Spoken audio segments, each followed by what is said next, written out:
Leandro Paredes a saisi un homme à la gorge. Pas un adversaire lors d'une bagarre de rue, pas un inconnu dans un bar. Un champion du monde tout juste couronné sur la pelouse d'une finale de Coupe du Monde. Alors que les confettis flottaient encore dans les airs. Alors que Lionel Messi sanglotait à 30 yards de là. Goodness me, that was embarrassing from the defending champions, wasn't it? Play, they were in utter shambles. They were disgusting, disgraceful. It was a disgusting performance. Le trophée n'avait même pas encore été brandi. Et voilà que la FIFA doit mener une enquête officielle, qu'un procureur disciplinaire affûte son crayon et qu'un dossier sur l'Argentine ne cesse de s'épaissir d'heure en heure, prises à la gorge, coup de poing. No, they're not interested in football. They just want to do anything else apart from win a football match. They'll just do it by fair means or foul.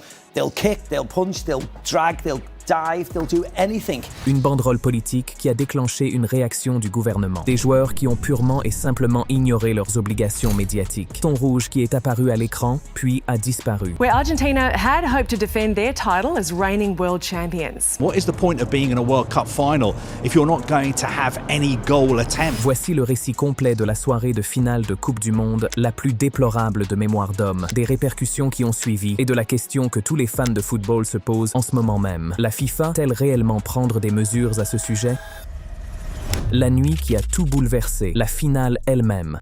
Remettons les choses dans leur contexte, car cette bagarre n'est pas survenue de nulle part. C'était le fruit pourri d'une stratégie mise en œuvre tout au long du tournoi. Espagne 1, Argentine 0 après les prolongations. Ferran Torres a marqué à la 105e minute et l'Espagne a tenu bon, tandis que l'Argentine n'a pas réussi à cadrer un seul tir au cours des 90 premières minutes et a été complètement dominée par les vainqueurs. Les statistiques sont extraordinaires. Le gardien argentin Emiliano Martinez a établi un record historique de la Coupe du Monde avec 11 arrêts, ce qui en dit long. Votre gardien établit un record en finale et vous perdez quand même 1-0. Ce n'est pas une défaite, c'est un siège. L'Argentine n'a pas tenté de jouer au football. Elle a tenté d'empêcher l'Espagne de jouer au football et pendant 105 minutes, un gardien héroïque et quelques fautes créatives l'ont maintenu en vie. Le match a donné lieu à près de 50 fautes au total. Les cartons jaunes ont pleuvi comme des confettis. Puis est survenu le moment qui a mis fin à la soirée de l'Argentine au bout de 90 minutes au lieu de 120. Enzo Fernandez expulsé pour un deuxième carton jaune après avoir percuté l'Espagnol Pau Cubarsí dans les dernières minutes du temps réglementaire. Fernandez a reçu 2 cartons jaunes en l'espace de 11 minutes. Une bêtise totale. L'Argentine perdait déjà tous les duels, a choisi de perdre également un joueur, et Enzo est devenu le 3e joueur argentin de l'histoire à être expulsé lors d'une finale de Coupe du Monde. Une tradition à ce stade. Et aujourd'hui, Enzo a rompu son silence. Il insiste sur le fait que l'Argentine s'est représentée de la meilleure manière possible lors de cette Coupe du Monde, malgré le carton rouge et une série d'incidents déplaisants au cours de ce parcours controversé. Publier un message sur le chagrin et l'honneur, sur le fait de porter le maillot, sur la fierté. Aucune référence à l'expulsion qui a contribué à faire sombrer son équipe. Aucune, n'est-ce pas? Leandro Paredes, prise à la gorge qui a fait le tour du monde.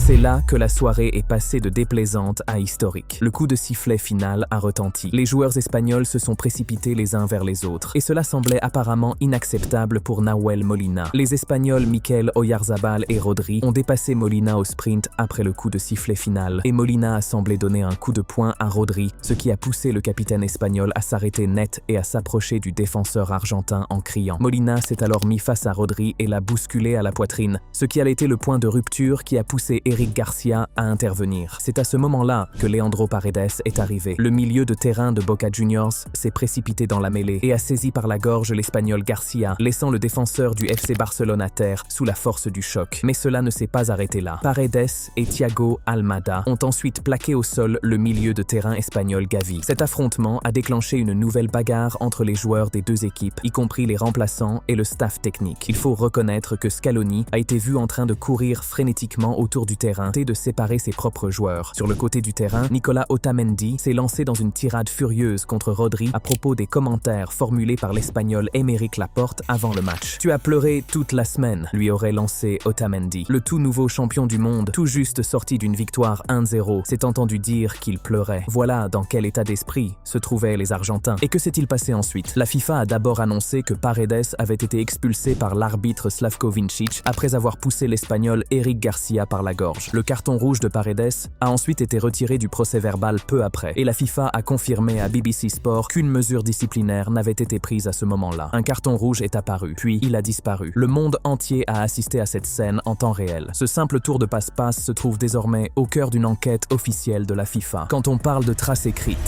Roberto Ayala, le moment qui a aggravé la situation. Et si vous pensiez que les joueurs perdant leur sang-froid était déjà un problème suffisant, passons au moment impliquant un membre du staff technique. Car c'est cette partie-là qui transforme une mauvaise soirée en une catastrophe au niveau de la fédération. L'entraîneur adjoint argentin Roberto Ayala a frappé l'Espagnol Dani Olmo au visage après la finale de la Coupe du Monde 2026 et il s'est désormais exprimé sur cet incident. Ayala a réagi violemment aux célébrations de la Roja en se jetant sur Dani Olmo. Après avoir agrippé son maillot, il a asséné un coup de poing au visage du numéro 10 espagnol, le prenant par surprise et l'empêchant de se défendre. Les caméras ont tout filmé. Olmo a décidé de répondre avec classe. Dans une interview d'après-match, le joueur de 28 ans a déclaré « Eh bien, au final, cela n'a pas d'importance pour nous. Je pense qu'il est également important de réfléchir aux valeurs que l'on souhaite transmettre au monde extérieur. Nous sommes des modèles pour de nombreuses générations et pour beaucoup d'enfants et je pense qu'ils devraient eux aussi être des modèles en toutes circonstances et pour le mieux. Digne, absolument digne. Comparez cela à l'homme qui lui a donné un coup de poing. Ayala a fini par rompre le silence. S'exprimant sur Valencia Capital Radio, Ayala a déclaré « J'ai vu qu'il y avait une bagarre au milieu du terrain et nous avons essayé de protéger nos joueurs. J'assume l'entière responsabilité de mes actes. Mon intention était de séparer les joueurs et rien d'autre. Parfois, des choses arrivent, cœur bas à 1000 à l'heure, mais ce n'est pas une excuse et le rôle que j'occupe est très important. Je n'aurais pas dû faire cela, qu'il m'arrive. » Il a depuis promis de présenter ses excuses à Olmo en personne. Mais voici le problème. Le fait qu'un entraîneur adjoint frappe un joueur adverse lors de la finale de la Coupe du Monde n'est pas un simple accès de colère. Il s'agit d'un incident disciplinaire relevant de la juridiction fédérale. Et si les images sont vérifiées et que la FIFA conclut qu'Ayala a agressé physiquement Olmo, l'instance dirigeante pourrait ouvrir une procédure disciplinaire à l'encontre de l'ancien défenseur argentin. Le geste de dos, la cérémonie de remise des trophées. Et si vous pensez que la soirée s'est terminée avec la bagarre, que vous n'avez pas regardé d'assez près, car ce qui a suivi les coups de poing était peut-être encore pire. Après avoir reçu leur médaille d'argent des mains du président de la FIFA, Gianni Infantino, et du président américain Donald Trump sur le podium, les Argentins ont tourné le dos et ont refusé de regarder l'Espagne recevoir ses médailles et brandir le trophée en signe de victoire. Au moment où l'Espagne est venue recevoir ses médailles d'or, les joueurs argentins ont semblé se déplacer de l'autre côté du terrain et se sont tenus dos à l'équipe espagnole, dans ce qui a été qualifié de manifestation de manque de respect absolument choquante. Des confettis dorés volèrent dans les airs. 80 000 personnes regardaient. Le monde entier était devant sa télévision. Et l'Argentine leur tournait le dos. Scaloni, en larmes lors de sa conférence de presse, a insisté sur le fait que ses joueurs avaient montré qu'ils savaient perdre. C'était étrange à dire au sujet d'une soirée marquée par un carton rouge pour une impétuosité imprudente, une bagarre impliquant des joueurs et le staff technique, un entraîneur donnant un coup de poing à un joueur et une cérémonie de remise des trophées boudés. Alan Shearer a simplement déclaré « Il s'en est pris à eux. Il n'y a pas de place pour ça. Nous savons à quel point cela compte pour eux et nous savons à quel point ça fait mal de perdre, mais il y a une manière de perdre. Nous avons vu cela trop souvent de la part de l'Argentine. » Quant à Gary Neville, qualifié cet incident de honte sur ITV, se demandant ouvertement pourquoi les arbitres avaient continué à laisser l'Argentine franchir la ligne tout au long du tournoi. Le verdict unanime du monde du football, pitoyable et sans équivoque. Une équipe a fait de cette finale une affaire personnelle, centrée sur ses griefs. L'autre en a fait une affaire de nation. C'est le football qui a décidé quelle approche l'emportait. Enquête officielle de la FIFA. Que disent réellement les règles ? Abordons maintenant les rouages concrets de l'enquête de la FIFA, car cela a son importance et les chiffres en jeu sont bien réels. La FIFA a déclaré dans un communiqué, à la suite d'une évaluation des rapports de matchs pertinents concernant la finale de la Coupe du Monde de la FIFA entre l'Espagne et l'Argentine, et conformément à l'article 36 du Code disciplinaire de la FIFA, la commission de discipline de la FIFA a désigné un procureur chargé des questions disciplinaires et d'éthique afin d'enquêter sur d'éventuelles violations du Code disciplinaire de la FIFA, FDC, concernant les incidents survenus après le match. De plus amples détails seront communiqués par la commission de discipline de la FIFA une fois que le rapport du procureur aura été finalisé. Il ne s'agit pas d'une lettre d'avertissement, il s'agit d'une procédure officielle. L'issue dépendra des rapports de l'arbitre et du délégué de match, des images vidéo, ainsi que de la classification des faits par les officiels, comportement antisportif, conduite violente ou infraction plus grave. Le règlement disciplinaire de la FIFA prévoit une suspension minimale de 3 matchs pour conduite violente violente, un minimum de 3 matchs. Pour chaque joueur reconnu coupable, la FIFA peut examiner le comportement de chaque joueur séparément. Cela signifie qu'une personne pourrait échapper à toute sanction tandis qu'une autre se verrait infliger une longue suspension en fonction de ce que révèlent les images et les rapports officiels. Et les images sont absolument accablantes. Kate déterminera si le comportement des joueurs et du staff argentin a enfreint l'article 13 du code disciplinaire de la FIFA, qui traite des comportements offensants, principe du fair play. En nommant un procureur chargé des questions disciplinaires et éthiques, la FIFA a signalé qu'elle enquêtait sur des infractions allant au-delà d'une simple conduite violente. Alors, qui est exactement dans le collimateur? Nahuel Molina, Leandro Paredes, Thiago Almada et l'entraîneur adjoint Roberto Ayala semblent tous avoir été impliqués. Plusieurs joueurs et membres du staff technique argentin pourraient désormais faire l'objet de sanctions sévères s'ils sont reconnus coupables, tandis que la Fédération argentine de football risque également une nouvelle amende. Le dossier s'épaissit. Et voici le détail qui fait le plus transpirer la FIFA, ton rouge qui a disparu. Au beau milieu d'une bagarre en direct, une prise d'étranglement apparente qui aurait dû entraîner un carton rouge automatique a été signalée dans les systèmes officiels, puis discrètement effacée. Qu'il s'agisse d'un bug technique ou d'autre chose, l'image renvoyée est catastrophique. Le procureur doit désormais enquêter a posteriori sur précisément ce que les propres officiels de la FIFA avaient refusé de sanctionner sur le moment. La banderole des Malouines, une deuxième enquête menée en parallèle. Mais attendez, ce n'est pas tout, car il ne s'agit pas d'une seule enquête de la FIFA. Il y en a 2, menées simultanément, contre la même équipe, dans le cadre du même tournoi. Avant même que la finale n'ait eu lieu, l'Argentine avait déjà déclenché une enquête distincte. Après leur victoire en demi-finale contre l'Angleterre à Atlanta, le défenseur Lisandro Martinez et le remplaçant non utilisé Giovanni Lo Celso ont brandi une banderole sur laquelle on pouvait lire « Las Malvinas son Argentinas », ce qui signifie « Les Malouines sont argentines », alors qu'ils faisaient la fête sur le terrain, souriant et saluant les supporters dans les tribunes. On a vu Lo Celso prendre la banderole des mains de supporters dans la foule avant de la brandir avec ses coéquipiers, notamment Lisandro Martinez, Cristian Romero et Nicolas Otamendi. La banderole avait été confectionnée à partir d'un drap d'hôtel, introduite clandestinement dans le stade dans le pantalon d'un supporter. Ce supporter, connu uniquement sous le nom de Santiago, affirme avoir confectionné la banderole à partir d'un drap d'hôtel et de peinture acheté dans un magasin du coin, avant de la dissimuler dans son pantalon pour la faire entrer clandestinement dans le stade. Quand j'ai vu Gonzalo Montiel, je la lui ai lancée et il l'a attrapée. Il l'a passée à Giovanni Lo Celso, qui a été le premier à la brandir, a déclaré Santiago au journal Perfil. Magnifique. Le gouvernement britannique a appelé la FIFA à ouvrir une enquête sur l'Argentine après que les joueurs ont célébré leur victoire en demi-finale de la Coupe du Monde contre l'Angleterre en posant avec la banderole. Le premier ministre britannique, Keir Starmer, a soutenu les appels demandant à la FIFA d'ouvrir une enquête, selon son porte-parole. 34.3 du règlement de la FIFA interdit l'affichage de tout message ou slogan politique par les joueurs avant, pendant ou après un match. Et l'Argentine l'a déjà fait auparavant, à 2 reprises. En 2014, l'AFA s'était vu infliger une amende de 30 000 francs suisses après que ses joueurs eurent brandi une banderole portant un slogan identique avant une victoire 2-0 en match amical contre la Slovénie. Ils avaient été sanctionnés, ils avaient payé l'amende. Et 12 ans plus tard, ils ont récidivé sur la plus grande scène de la planète. L'Argentine pourrait faire l'objet de sanctions de la part de la FIFA pour 3 chefs d'accusation distincts. La bagarre d'après-match, une amende pour la banderole sur les Malouines et des sanctions individuelles à l'encontre des joueurs pour avoir relayé ce message politique. 3 chefs d'accusation distincts pour un seul tournoi. Il s'agit d'un dossier, pas d'un simple incident. La tendance, l'histoire des démêlés de l'Argentine avec la FIFA.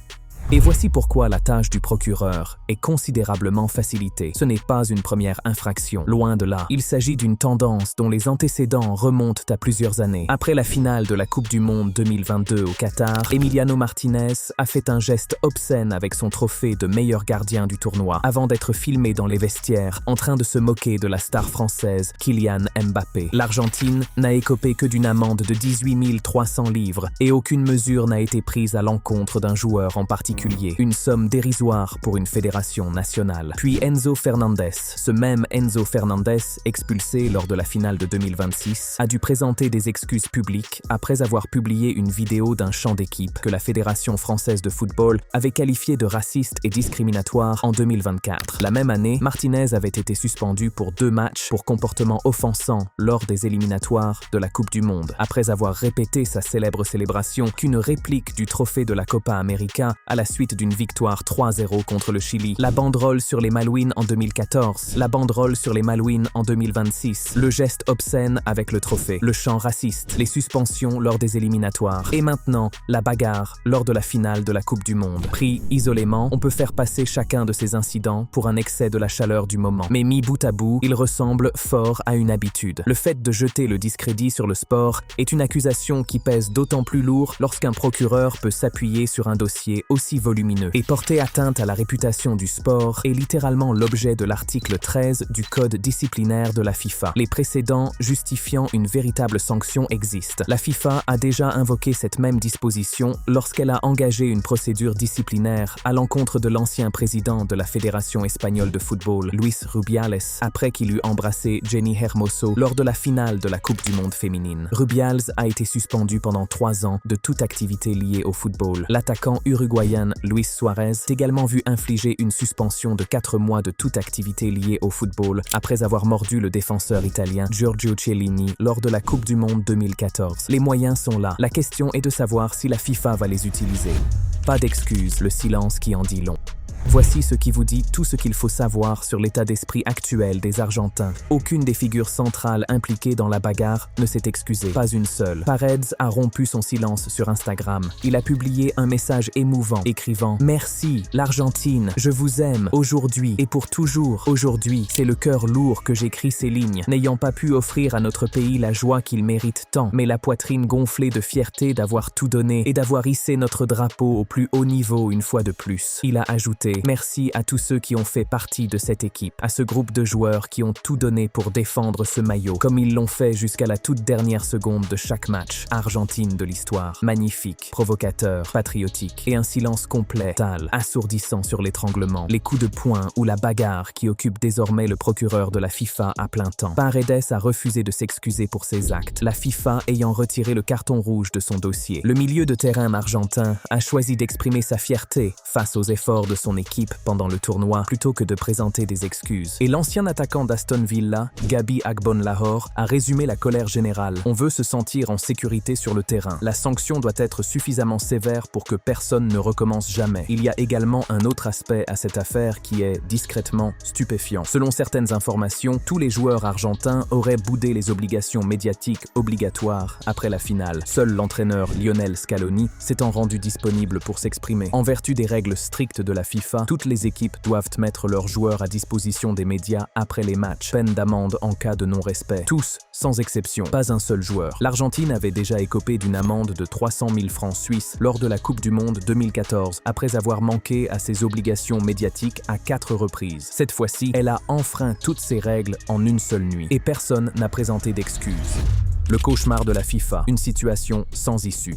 Et nous en arrivons maintenant à la partie qui fait de ce problème celui de la FIFA tout autant que celui de l'Argentine, car il n'y a pas d'issue honorable ici. L'instance dirigeante est prise au piège. Les joueurs argentins pourraient être suspendus pour au moins 3 matchs si la FIFA décide que l'altercation survenue après la finale de la Coupe du Monde 2026 a donné lieu à un comportement violent ou à des voies de fait. C'est la règle, c'est ce que dit le règlement. Mais l'histoire nous montre autre chose. En 2022, lorsque l'Argentine avait célébré sa victoire par des gestes obscènes, des moqueries dans les vestiaires et la destruction d'installations médiatiques, la sanction s'était limitée à une amende de moins de 25 000 $. Il semble très probable que la Fédération argentine de football, AFA, se voit infliger une amende. L'AFA avait déjà été condamnée à une amende de plus de 24 500 $ pour le comportement de l'équipe après sa victoire à la Coupe du Monde 2022, en raison de comportements offensants et de violation des principes du fair play. Et aucun joueur n'avait été sanctionné individuellement. De la petite monnaie. Le monde entier attend donc maintenant de voir quelle version de la FIFA se manifestera. Celle qui a suspendu Rubiales pour 3 ans, celle qui a suspendu Suarez